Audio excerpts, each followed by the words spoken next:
안녕하세요, 잡슈광입니다. 지난 4월 9일 한국항공우주산업은 경남 사천시에서 한국형 전투기 KF-21 보라매의 시제기 출고식을 개최했습니다. 많은 사람들이 KF-21 보라매가 실제로 배치되기만을 기다리고 있는데요. 그런데 최근 방위사업청은 국군의 날을 맞이하여 출고식 이후 미리 만나보는 KF-21 비행 모습이라는 제목으로 영상을 하나 공개했습니다. 해당 영상에서는 KF-21 보라매 전투기가 우리 영공을 힘차게 날면서 KC-330 공중급유기에서 공중급유를 받는 모습까지 보여주었습니다. 또한 국산 무인 전투기로 추정되는 항공기와 편대를 이루며 독도상공을 날기도 했는데요. 물론 영상에 등장하는 비행 장면이 CG로 이뤄진 것이었지만 해당 영상을 본 이들은 감탄을 금치 못했습니다. 특히 이 영상에서 이목을 집중시킨 것은 UCAV 무인 전투기였습니다. 영상을 보시면 아시겠지만 형태나 모습은 미 공군과 해군을 통해 공개된 미군의 무인 전투기와 매우 닮아 있습니다.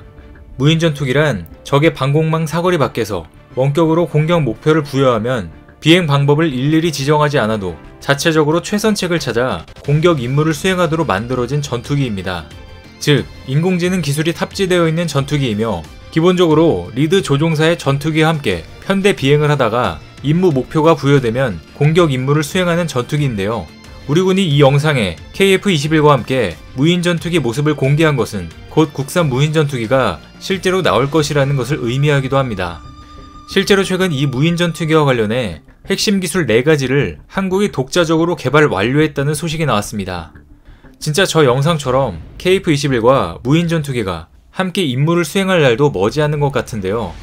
먼저 한국의 무인 전투기 개발 과정을 살펴보면 지난 2000년 국방부 소속 군사혁신기획단에서 여러가지 미래형 무기체계가 검토되었는데요. 그중 공군의 무기체계 중 가장 관심을 가지고 연구되었던 것은 역시 무인 전투기 체계였습니다.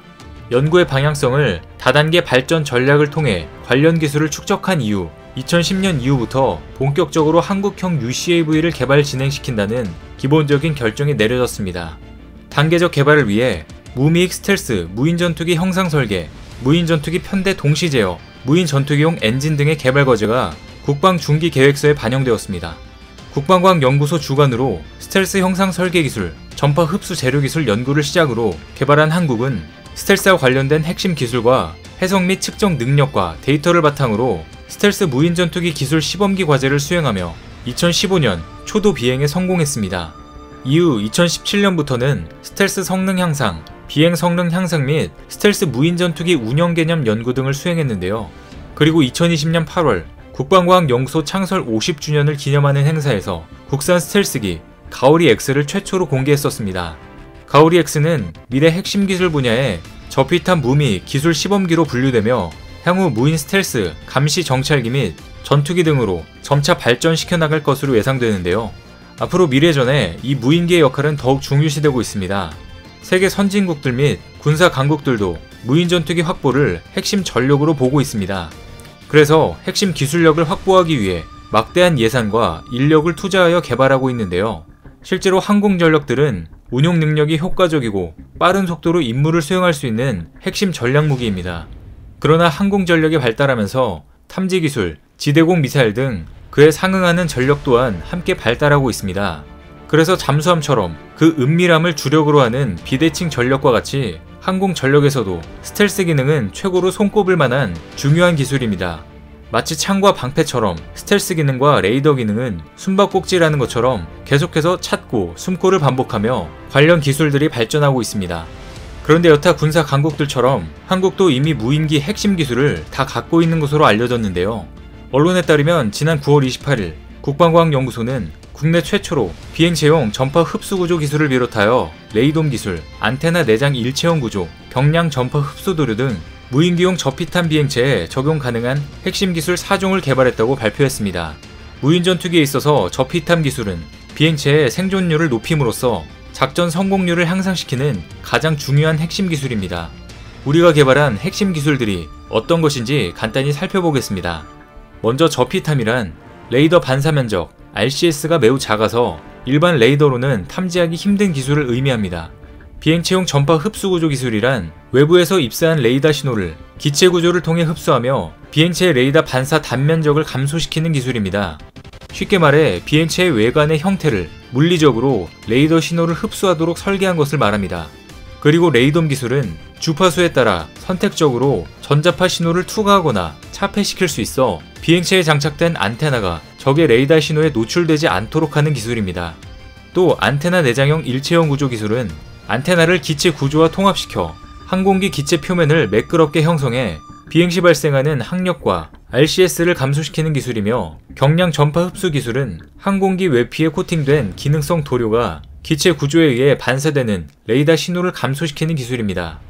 이번에 국가연이 개발해낸 연구 성과는 전파 흡수에 용이한 기능성 소재를 개발하고 그에 맞는 비행체 설계 기법 정립, 제작 및 공정 기술 기반을 확보한 것으로 무인 항공체계뿐만 아니라 다양한 무기체계의 저피탐 성능 향상에 기여할 것으로 기대되고 있습니다.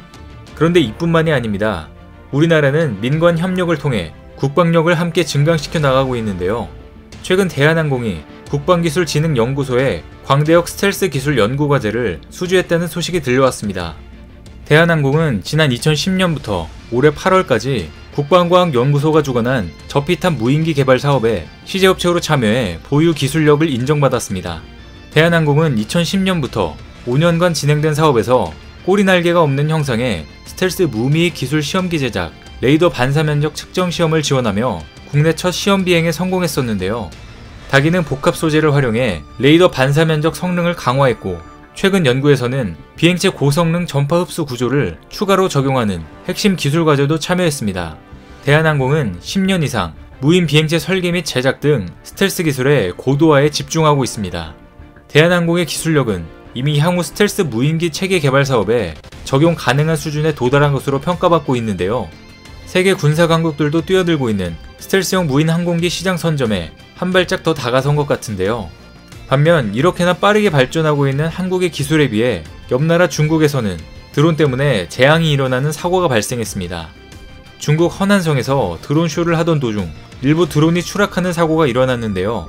바이스 등 외신 보도에 따르면 현지 시간으로 지난 1일 중국 허난성의 한 쇼핑센터 앞에서 드론쇼가 열렸는데, 쇼를 하는 도중 일부 드론이 추락하는 사고가 일어났습니다.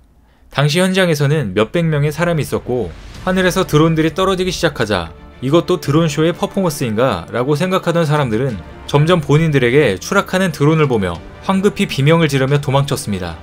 영상 속 시민들은 드론들이 급속도로 땅바닥에 하강하자 안전의 위협을 느끼고 헐레벌떡 뛰기 시작하는 모습이 그대로 담겼는데요.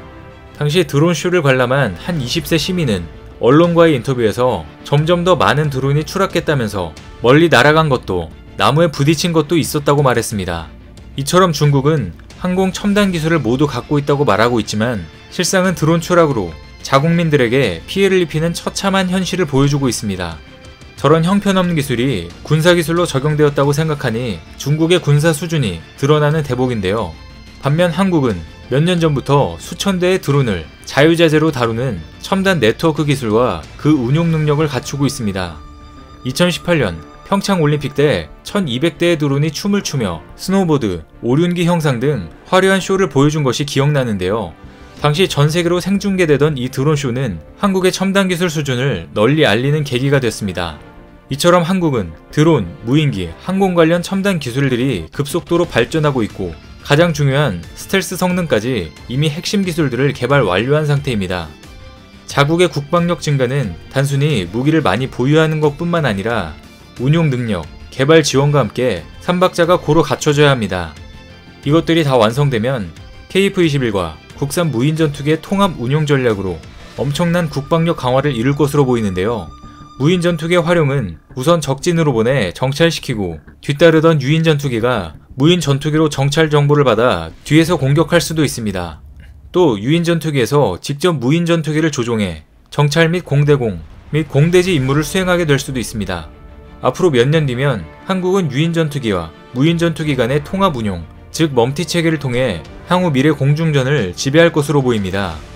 도발을 일삼고 한국을 위협하는 국가들 속에서 기초부터 탄탄한 기술력을 바탕으로 한국의 국방력이 국산 기술로 무장된 비대칭 전력 무기를 통해 더욱 강해지기를 기대하겠습니다. 오늘 준비한 소식은 여기까지입니다. 댓글을 통한 여러분들의 많은 의견 기다리겠습니다. 많은 분들의 생각이 모였을 때 진정 가치 있는 지식이 완성될 것입니다. 시청해주셔서 감사합니다.